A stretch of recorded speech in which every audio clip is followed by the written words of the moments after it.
children. Now we are in third session of acids, bases and salts.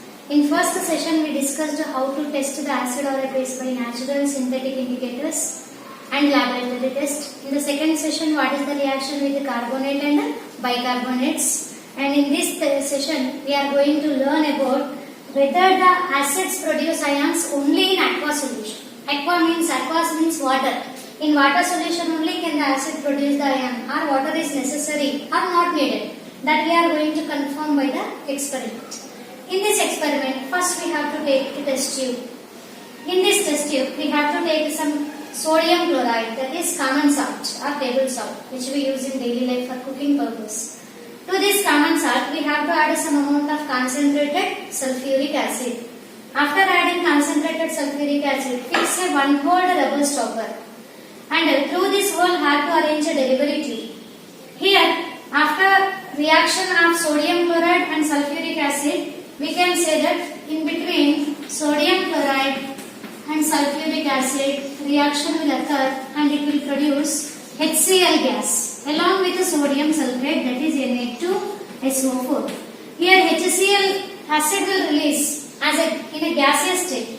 Such fumes of HCl will start coming out through the delivery tube because common salt and sulfuric acid has reacted with each other. This sulfate ion will combine with sodium and hydrogen will combine with chlorine. As a result, we get HCl and sodium sulfate. Sodium sulfate will remain in the test tube itself, but HCl gas fumes will start coming out through delivery tube. Where the fumes are coming, there we have to arrange a blue litmus without dipping in water. At that time, blue litmus will remain blue. There will be no color change. Then, take some amount of water in a beaker and dip this litmus paper in test tube and put here again. Then, by the reaction of aqua molecules or water molecules, this HCl gas will convert the blue litmus into red litmus, indicating that evolved gas is acidic in nature. So by this experiment we can say, without having aqua, we cannot find whether it is acid or a base, because ionization do not occur.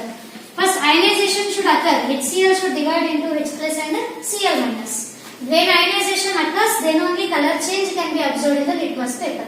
If there is no ionization, no color change. So for ionization, aqua solution is very necessary. That we are proving by this experiment.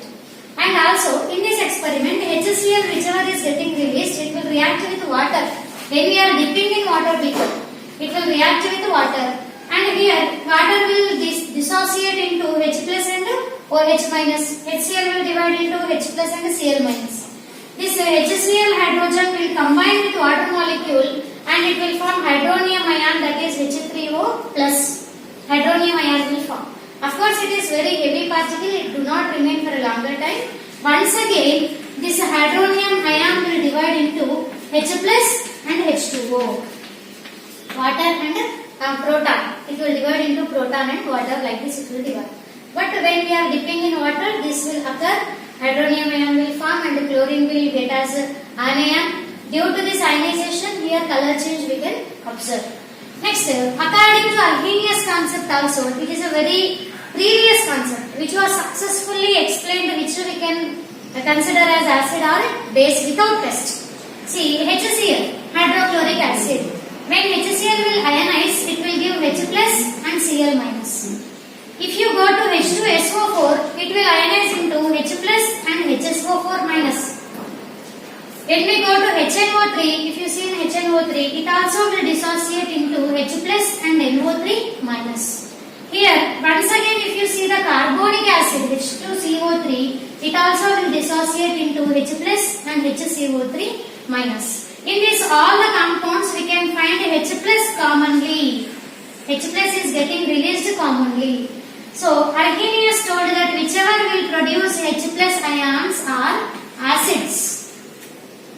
Acids only can produce the H plus ions. Next, according to Arrhenius concept only, if you take sodium hydroxide, it will dissociate into Na plus OH minus. Potassium hydroxide will dissociate into K plus and OH minus. Calcium hydroxide will dissociate into Ca2 plus and OH minus. Here, everywhere OH minus is common. So, according to Arrhenius, whichever will produce the OH minus ions are considered as bases.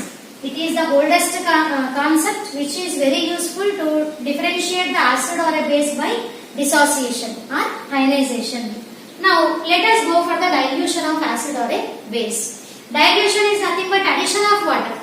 There is some process which we have to follow to dilute the acid or a base. First we have to take any one beaker. In that I have to take 100 ml or 200 ml, whatever the capacity of water is necessary. Such water we have to take, and concentrated acid, by using a dropper we have to add drop by drop.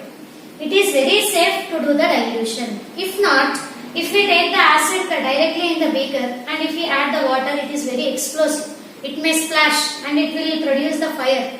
So it is very dangerous. That's why while diluting, first more quantity of water should be taken and less quantity of acid should be added as a drop by drop. This is the best method of the dilution. Next we are going to learn about strength of an acid or a base.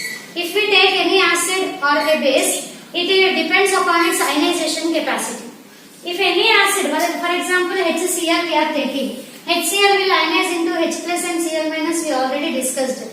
So if this ionization is occurring completely 100%, means every molecule of HCl is dissociating, such acids are called strong acids. A best example is HCl. Some bases also are there, for example sodium hydroxide. It also will ionize 100%, so we can call it as a strong base. And some acids are there which will ionize less than 100%, are called weak acid. If it is a base, that is called weak base. The best weak acid is acetic acid, that is CH3COOH, and weak base is ammonium hydroxide, that is NH4OH. Like this, according to ionization capacity, we can divide the strength of an acid or a base. Whether it is acid or a base, 100% ionization means strong acid or strong base. Less than 100% ionization is weak acid or weak base. Strong acid is HCl, strong base is NaOH. Weak acid is acetic acid, weak base is ammonium hydroxide. Next, according to this, we can know about the pH values. pH scale has introduced by the scientist named George Sorensen. He explained that the potence of hydrogen ion concentration, potence means power, the power of hydrogen ion is called pH. Or we can write that negative logarithm of H plus ions concentration is also called pH. Whether we see the acid or a base, in both hydrogen will be there. So according to that hydrogen ion capacity, we can divide that into strong acid or strong base, weak acid or weak base. That's why we can call potence of hydrogen is called pH. Our negative logarithm of H plus ion concentration is called pH. To know about pH values, a scale was introduced by George Sorensen, which is called pH scale. pH scale will consist the value from 0 to 14. 0 to 6 pH values are for the acids, exactly 7 is for the neutral, and greater than 7 is for the bases. 0 to 6 acids, 7 neutral, and 8 to 14 are bases. Once again, in acids, 0, 1, 2, 3 are considered as a strong acid, and 4, 5, 6 are considered as weak acid. Exactly 7 is neutral, in that no change. And if 8, 9, 10 is there, that is weak base, and greater than 10 will be the strong base. This will be introduced by a pH scale. When you are dipping in any solution, according to its value, in which value its level is stopping, according to that you can identify whether it is a weak acid or strong acid, weak base or strong base. Next, there are many uses of pH in our daily life. You can find animals and plants are very pH sensitive. Whenever it will rain, you know nowadays our environment is getting polluted by the releasing gases of the vehicles. So that will go, carbon dioxide or carbon monoxide will enter into atmosphere, it will combine with rainwater and it will form carbonic acid or sulfuric acid, which is called as acid rain. If the pH of the acid rain is less than 5.5, that is very dangerous. The plant roots will get completely rotted and the plant may die. Animals also can bear only 5.6, greater than 5.6. If below 5.6, it will be dangerous for the animals also. Next, tooth decay. We will eat many things in our day, and And when we are going to sleep, sometimes we may not brush. When we are not brushing, some food particles will remain in our teeth, and such food particles will be reacting by the bacteria. A bacteria will attack on the tooth enamel and it will make our tooth to get spoiled, which we call as tooth decay. It occurs when the pH value will become less than 5.5. That's why we use the paste. You will get the ad in the TV, do you have salt in your paste? That is because salt will neutralize the acidic condition. By neutralizing, we can protect our teeth from tooth decay.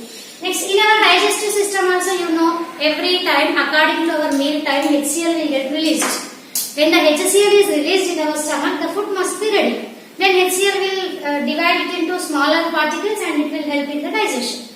If HCl is released and food is not present, it will cause some ulcer in our stomach. So like that in digestion also we are carrying the pH value. And if our food is becoming very acidic, it will cause vomiting or food poison. At that time we will take the paste to neutralize such condition. Soil pH test. We know in our surroundings we are growing many crops.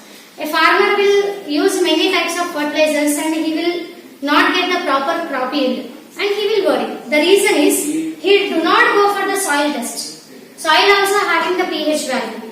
First we have to test the soil whether it is acidic or basic. If it is acidic, basic fertilizer should be used. If it is basic, acidic fertilizer should be used. Then only a farmer can get good crop yield. Next, self-defense by the plants. You can say that not all plants will be. It will grow some small thorns. Whenever we touch such a thorn, it will release the methanoic acid, which causes burning sensation to our skin. We can get relief from this by adding the baking soda on the skin. Or we can get relief by dog plant. Mostly dog plant will be growing beside the knottle plant only. So like this in plants, animals, in digestion and in our tooth, everywhere we can find the pH. There are many uses of the pH values. Remember these pH values, it is very important. You may get the question in the examination that value will be given and you have to identify whether that is weak acid or strong acid, weak base or strong base.